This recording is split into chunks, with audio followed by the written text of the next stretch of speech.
28 मई को प्रधानमंत्री नरेंद्र मोदी देश की नई संसद का इनॉग्रेशन करने जा रहे हैं। 2020 में इस संसद की नींव रखी गई थी।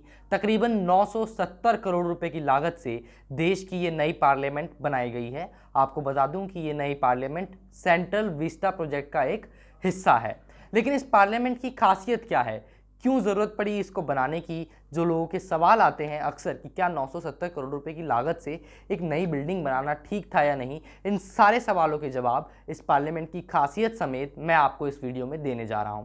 पहले समझते हैं कि इस पार्लियामेंट की खास फीचर्स क्या होने वाले हैं। जो हमारा पुराना पार्लियामेंट था, जो लुटियंस के टाइम पे बनवाया गया था, उसमें भी 3 चैम्बर मौजूद थे। सबसे पहले लोकसभा हॉल, फिर राज्यसभा हॉल और एक सेंट्रल हॉल, और इसके अलावा एक और हॉल था जिसको लाइब्रेरी का दर्जा दिया गया था। अब इन 3 चैम्बर्स की ही तरह इस पार्लियामेंट में, जो कि 4 स्टोरी यानी कि 4 मंजिला पार्लियामेंट होगा, और इस बार ये सर्कुलर शेप का नहीं होगा बल्कि एक ट्रायंगुलर शेप का होगा। पुराने पार्लियामेंट के साथ ही इस बिल्डिंग को बनाया गया है तकरीबन 970 करोड़ रुपए की लागत से। लोकसभा हॉल, जो कि इस बिल्डिंग का पहला हिस्सा होगा, लोकसभा हॉल को इस बार एक पीकॉक थीम दिया गया है, यानी कि जो हॉल का कलर होंगे, जिस तरीके से हॉल को डिजाइन किया जाएगा, जो लाइटिंग होगी, वो देश के राष्ट्रीय पक्षी पीकॉक से मिलता जुलता होगा। इसके अलावा जो दूसरा हॉल है राज्यसभा हॉल, राज्यसभा हॉल का थीम होगा लोटस, यानी कि कमल का फूल। कमल के फूल के रंगों को राज्यसभा हॉल में इस्तेमाल किया जाएगा। और सेंट्रल लॉन्ज, जिसका थीम होगा बनियान का पेड़, यानी कि देश का एक और जो देश की संस्कृति से जुड़ा हुआ बहुत पुराना पेड़ है, बैनियन ट्री, इस ट्री को इस सेंट्रल लॉन्ज की थीम रखा गया है। इसके अलावा इस पार्लियामेंट के अंदर बहुत सारे हाईली मॉडिफाइड ऑफिसेज भी होंगे, जिसमें देश के एमपीज बैठ के काम कर सकते हैं। एमपीज के लिए और अन्य ऑफिशियल्स के लिए बायोमेट्रिक का प्रावधान भी इस पार्लियामेंट में किया गया है।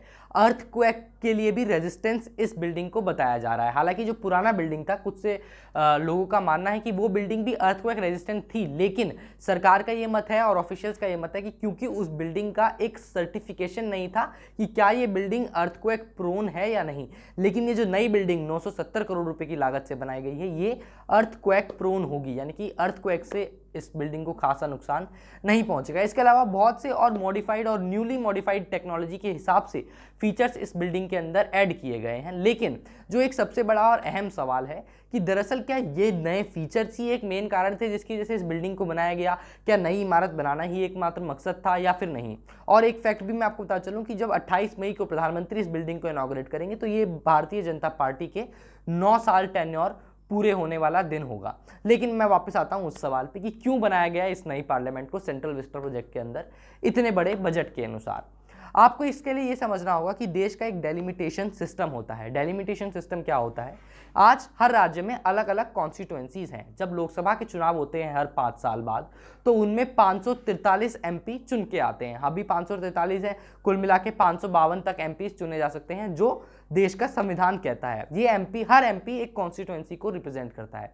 कॉन्स्टिट्यूएंसी यानी कि हर राज्य के अंदर एक ऐसा क्षेत्र जो जहां से आने वाला नेता कुछ जनसंख्या को प्रेजेंट करेगा, रिप्रेजेंट करेगा, उनके मुद्दों को संसद तक ले जाएगा। जैसे उदाहरण के तौर पर दिल्ली के अंदर जब आप विधानसभा की बात करेंगे तो कुल 70 सीटें हैं, लेकिन जब आप लोकसभा की बात करेंगे तो कुल 7 कॉन्स्टिट्यूएंसीज हैं। यानी कि लोकसभा चुनाव में दिल्ली से, जो कि एक पूर्ण राज्य नहीं है, वहां से 7 मेंबर ऑफ पार्लियामेंट चुन के जाने होते हैं। इसी तरीके से अलग अलग राज्यों से अलग अलग मेंबर ऑफ पार्लियामेंट चुन के आने होते हैं। और जो विधानसभा कॉन्स्टिट्यूएंसीज होती हैं उनको भी कंसीडर किया जाएगा जब मैं अब आपको डेलिमिटेशन का जिक्र करूंगा। अब आप प्रेसिडेंट के चुनाव को समझने की कोशिश कीजिए। सबसे पहले जब प्रेसिडेंट का चुनाव होता है तो एमएलए जो होते हैं हर राज्य के, वो भी वोट करते हैं। लेकिन अगर आपको पता है तो बहुत अच्छी बात है, नहीं पता तो मैं बताता हूं कि हर एमएलए की वोट की वैल्यू बराबर नहीं होती। यानी कि हर स्टेट से जो एमएलए आते हैं उसकी वोट की वैल्यू बराबर नहीं होती। क्यों नहीं होती, इस चीज को अगर आप समझ लेंगे तो आपको पूर्ण ज्ञान, विज्ञान सब कुछ समझ में आ जाएगा कि दरअसल इस नए पार्लियामेंट को बनाया क्यों जा रहा है। जब आप डेलिमिटेशन सिस्टम की बात करते हैं तो हर एमपी का वोट एक समान माना गया है। एक एमपी के वोट की वैल्यू, मेंबर ऑफ पार्लियामेंट जो लोकसभा का हो चाहे राज्यसभा का हो, उसके वोट की वैल्यू होती है 708, जो कि फिक्स्ड कर दी गई है। कैसे फिक्स की गई है कि जितने एमपी चुन के आए इनटू पॉपुलेशन, और उसको डिवाइड कर दीजिए आप 1000 से। खैर वो एक अलग गणित हो गया, उसकी बात नहीं करते। लेकिन जब आप बात करते हैं विधायकों की, जो एमएलएज उनके वोट की वैल्यू अलग आती है।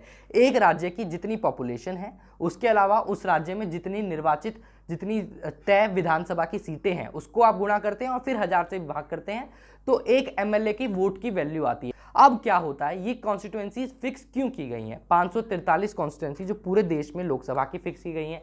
इसके अलावा हर राज्य में फिक्स कर दी गई हैं। यूपी के अंदर 400 कॉन्स्टिट्यूएंसी हैं, दिल्ली के अंदर 70 हैं, मणिपुर के अंदर 60 हैं। इस तरीके से हर राज्य के अंदर फिक्स हैं विधानसभा कॉन्स्टिट्यूएंसी भी। देश के अंदर लोकसभा कॉन्स्टिट्यूएंसी ये कब तक फिक्स रहेंगी? सन 2026 तक फिक्स रहेंगी।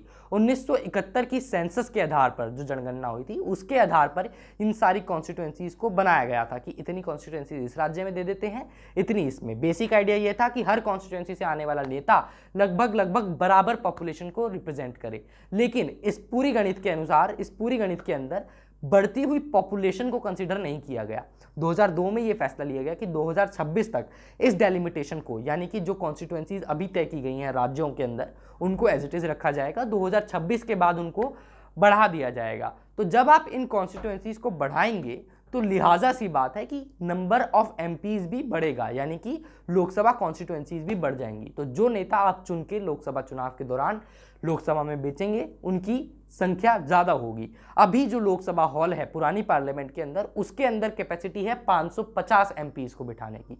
आप ये कहेंगे कि अभी के हिसाब से तो ठीक है, लेकिन अगर मान लीजिए ये डेलिमिटेशन चेंज होता है 2026 के बाद, तो ये कैपेसिटी बढ़ जाएगी। बहुत से सर्वे ये बताते हैं कि ये 800 के आसपास जाकर आंकड़ा रुकेगा।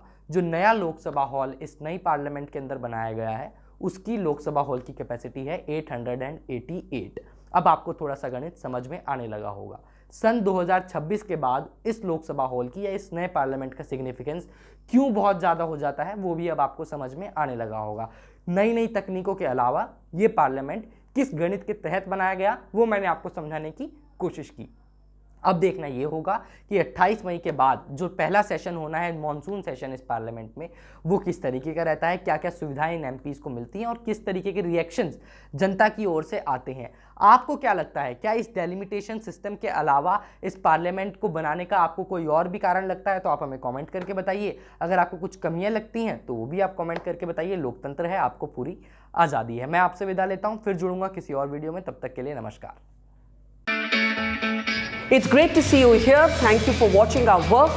If you haven't subscribed yet, don't forget to click the bell icon and subscribe to Mojo Story and support independent, robust journalism.